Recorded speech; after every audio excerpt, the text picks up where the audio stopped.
Call this regular school board meeting to order. Roll call. Mr. Ballard. Here. Mr. Demakia. Yes. Ms. Johnson. Mr. Sturgill. Yes. Mr. Williams. Here. Pledge of Allegiance.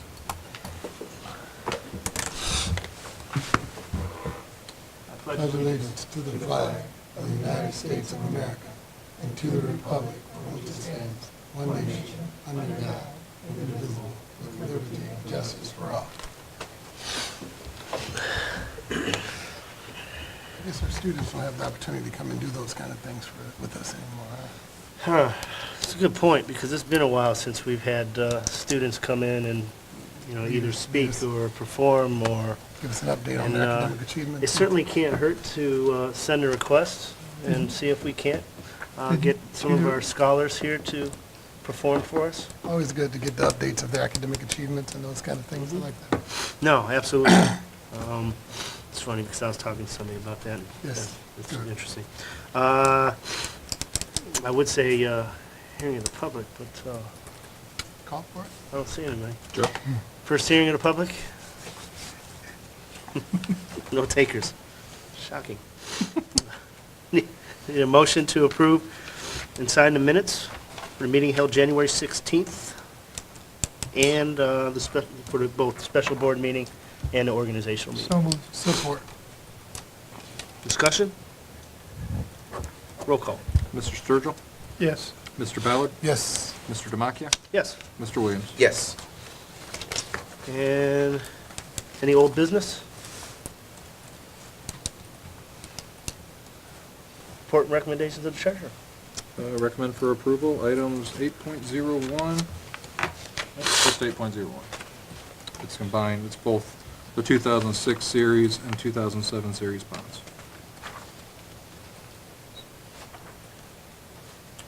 Motion, move to approve 8.01. Support. Discussion? Yeah, to answer your question, this is just, they call them refunding. Essentially, we're refinancing them is more of the common term. We're refunding them. It's the first time they're callable. We're able to call them and get a lower interest rate, which will end up saving taxpayers money. So, Oh, okay. What is the present interest rate? I don't know it off the top of my head. I'll send all that to you if you want. I've never really thought of that term as being refunding or refunding. Yeah. I think essentially because you're refunding them back and then financing them again is how they look at it, so. It's a pretty solid savings. And those numbers are a rough estimate. That's kind of where the market is today. As soon as you approve this, they're going to have it finalized by Friday, so I can send you the kind of the absolute savings when they narrow down the exact interest rate of what we're going to get approved for. See, there was always talk of if there was money left over, how you can give it back to the public and all this and that. And my thing was is use it to make the school as good as it can be. And I said, wow, that's a large amount. It really wasn't what I thought it was. So I'm glad it worked out.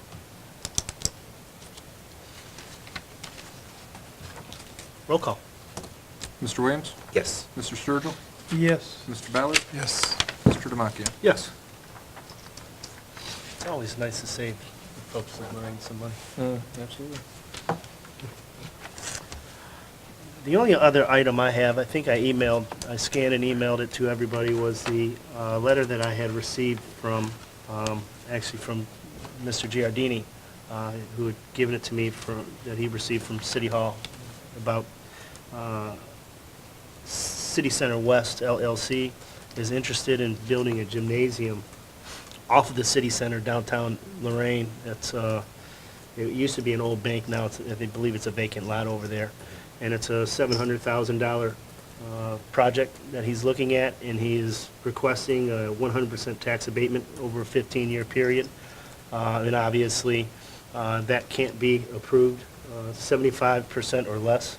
They could go ahead without our approval, but since it is 100% tax abatement, they need our board approval for that.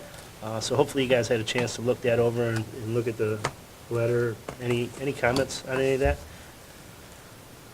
Yeah, I just think, with the nature of it being for educational purposes, to benefit kids, I don't know that, I don't have any reason to object. I think we get these kind of frequently. Sometimes it's a profit organization, but they're contributing it to a nonprofit cause, and it gives it the merit that it's typically. Yeah, and I'm not really in a place of, I'm not going to object or anything, but if I remember in the letter, he's trying to get the CEO as well as the board to approve. Where's the CEO at in this whole piece? I don't know. In talking with Mr. Giardini, the reason the CEO was CC'd on this was obviously because of the nature of the situation in Lorain City Schools. So, again, the gray area of House Bill 70 does not afford an opinion to this matter, but since it is taxpayers' money and it has been interpreted that it is still the responsibility of this Board of Education, it is still the opinion of our legal counsel that the board has to vote on this. So, point of again, it clarification. hasn't been challenged. Okay. So I don't know where the Okay. CEO is with this, but he did receive the same letter at the same time. I guess my clarification though is this, if we sign it and say it's approved, it goes to them, and then it's up to him to either challenge it or to sign his or do nothing. I believe he's under the same opinion. He's consulted his legal counsel from the discussion I had with him, and he's under the conclusion, the same way you guys are, that it's the board's right for this action, is from what I've talked to him Well, about. thank you for that information. I didn't know that. Thank you. Because I think that typically, when we're working with the superintendent would sign off on behalf of the district. But it would be ultimately, especially the Texas to the board, to either say yes or no. I think the other piece for us is, and I was talking with Mark actually, is the perspective, besides the superintendents or CEOs, it's very valuable as a treasurer. And I think you've not given us any guidance to suggest that we should not. Sometimes there's some big abatements we're gonna lose a lot of money in the long term. So that's kind of the big red flag. I mean, you would be able to tell us if this was something that would be financially unreasonable for us to consider. Now, I haven't had the same discussions that I had in the past on tax abatements. I know we usually sat down with Chase and walked through all kind of the things. He's sending me over kind of what they're projecting cost-wise and everything. I haven't had any part of that, so I think if we continue to go forward, it's probably a good idea for the group of us to probably sit down. Absolutely, and I mean, I don't know that we have to have a vote today. It's been brought to our attention. I think we're all in agreement, but I think having that information, just like we do in the past, so we know exactly what we're giving up, how long we're giving it up, at the end of that period, because it doesn't so much inform us as it does the next few boards who come along when this thing comes for expiration. And then what do? Do they renew them, or do they just sunset and go away, and then you start receiving the tax money? This one's kind of different than the ones we have in the past, being that it's not doing it for another cause, it's literally the cause. I would think that after it's all said and done, I could see them applying for a tax exemption, being a not-for-profit type of situation. But I'm not sure. I need to know more details from the project and everything else. Yeah, wouldn't it also but it's- depend on who the owner is? Yes. Because I presume that he is going to be, one of the challenges, he's building a gym, he's going to be leasing it to them. That might be Remember the Boys and Girls tricky. Club? When we had the bingo building, and there was a dollar store in there? They had to pay the taxes because that dollar store was a profit organization. So him being a profit company, leasing this thing for profit, I'm not so sure that we're inclined to, on a long term, because he's making his money. So again, I think that's kind of confusing, because we don't know if they're going to be the owners of this thing, if they are on a lease. So I think there's some more details that would be beneficial to us. Absolutely. So that we don't do it this way for this one, and then we get somebody else applying for the same thing, and it doesn't have that clarity. So I think we need to be consistent. Otherwise, there's a lot of folks who are asking for abatements, and I don't know if we want to start mixing up apples and oranges. Well, and I think that was, if you remember, in our conversations about these abatements, part of the agreement with the city was that they would evaluate the abatements before they even brought them to us, and prioritize them. Because obviously, like you said, there are a lot of probably opportunities for abatements, and, you know, this is one that's 100% because of its high percentage. It has to have board approval, so that's why we're discussing this one, but, And I think the other abatements also generally expectation of jobs that came with it.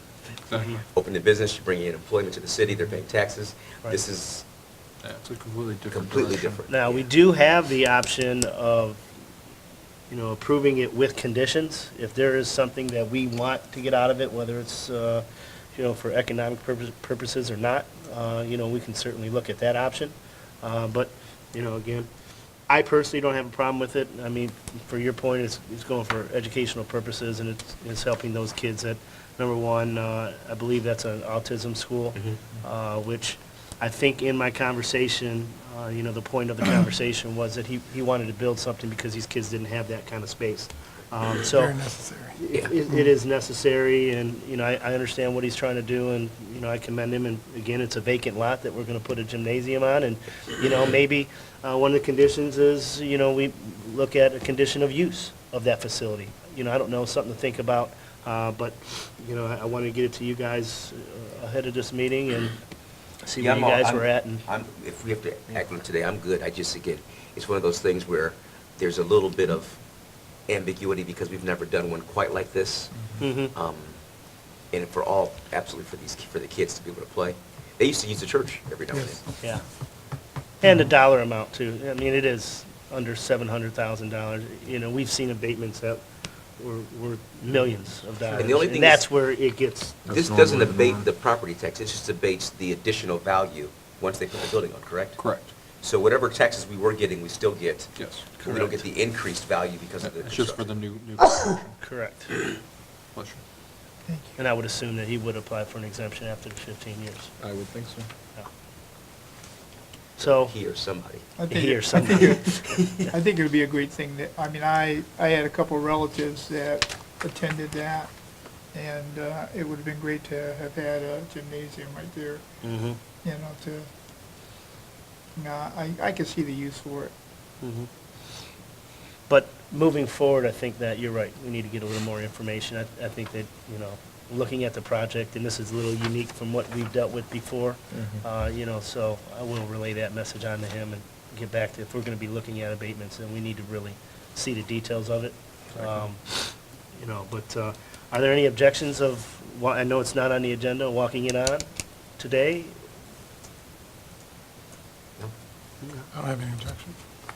All right. Question, Josh, my niece and my nephew attend there. Mhm. That's not a conflict because they're not my kids, right? It's not a direct conflict. I mean, it would be up to, You're not gaining anything Yeah, there's personally nothing out of this. personal There's gain, no I mean- ethical challenge I just whatsoever. want to, that way we. It has nothing to do with Mr. Viard. I mean, whoever the contractor is. true. Yeah. There's even another layer there. Yeah, that's separation. true. Yeah. Yeah. All right. Okay, so I need a motion to, I guess we can walk on Well, item my business. 8.02. 8.02. Mhm. Second, Oh, also okay. move, support. Discussion, roll call. Mr. Sturgill? Yes, Mr. Williams? Yes. Mr. Ballard? Yes. Mr. Demakia? Yes. And now we need a motion to approve the 100% tax abatement for City Center West LLC, which is for the purpose of building a gymnasium. It is a 100% real estate tax abatement for a 15-year period of time, and an estimated value of $685,000, $746 on that particular site. so. I'd like to get a second on it. Yeah, we need a second. Second. Discussion? Roll call. Mr. Sturgill? Yes, Mr. Williams? Yes. Mr. Ballard? Yes. Mr. Demakia? Yes.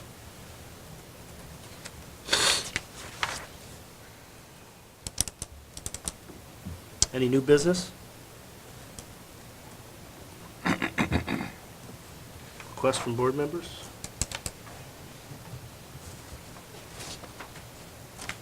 Hearing of the public? And our next board meeting will be February, The 19th is President's Day. President's Day. So do we want to bump it to the following week?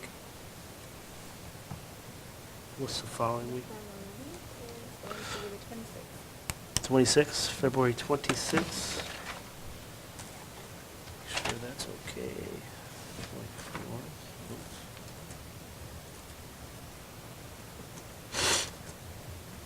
I'm good. February 26th, okay with everybody?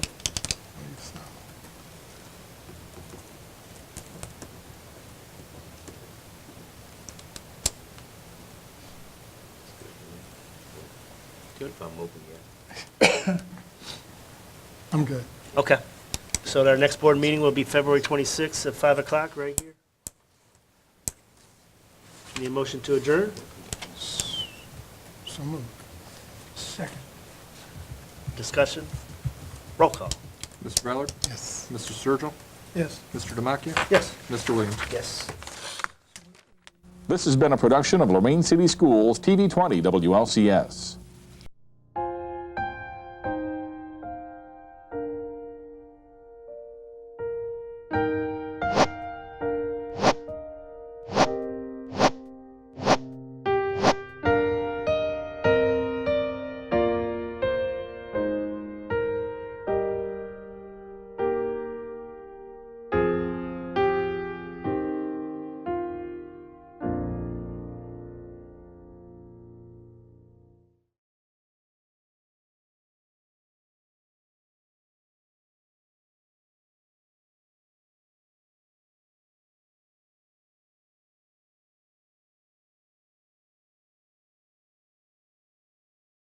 Hi, I'm Khalil Brown and I am 16 in the 10th grade at Lorain High School. I'm a pre-engineering student in Lorain High Career Tech Education Program. Math is by far my favorite subject. This drew me into pre-engineering. Pre-engineering is mostly calculating numbers and computer software downloading. You get to download stuff into robots and make them do stuff. I took pre-engineering for the first and second semester, in particular CNC milling and drilling classes. I learned how to mill into wood and wax blocks. In CNC, we drill into wood and make frames and pictures and plaques. The class is very fun, but it's a lot of hard work too, because it's a lot of math and science and there's no time to goof off. When you walk in, there's tons of different machines like our robots that do stuff.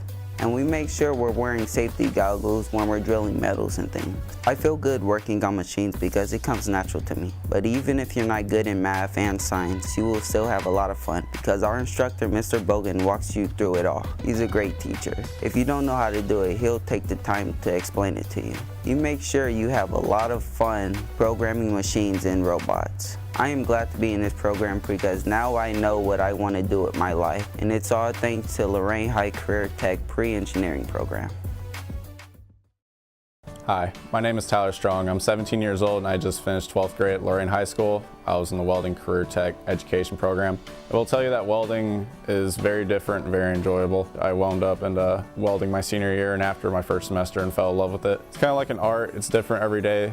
On a scale of 1 to 10, I would give difficulty of the program 6 to a 7. You got to keep doing it until you get it right. I did the very best I could in the welding program and it really paid off. I got admitted to Lincoln Electric Welding School, which is the leader in the world for welding products and equipment. My teacher helped me out and he called and spoke to the manager and got me into the school. My advice to anyone unsure what they want to study, it doesn't hurt to try. If you think you might like welding, take the class, check it out. What I love about welding is you can physically see the results of everything you do. It's all in your hands. I know what I'm doing with my future and I'm doing it thanks to Lorain High's Welding Manufacturing Career Tech program.